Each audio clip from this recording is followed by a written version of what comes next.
সামনে জাতীয় নির্বাচন, তো সেই জাতীয় নির্বাচনে আসলে এই ভোট চাওয়ার দৌড়ে মানে কে কে কিভাবে, কোন রাজনৈতিক দল, কোন নেতা কিভাবে কথা বলে মানে মানুষকে বিভ্রান্তি করছে।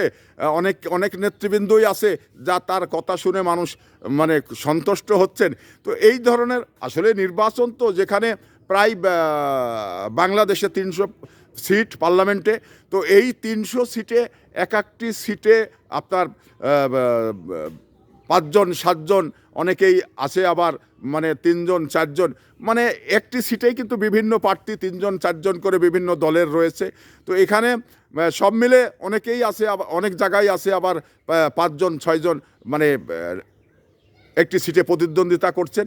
তো কোন নেতা কিভাবে জনগণকে কাছে নেবেন এবং কাছে নিয়ে ভোট চাইবেন, সেটা নেতাদের মানে কৌশল রয়েছে।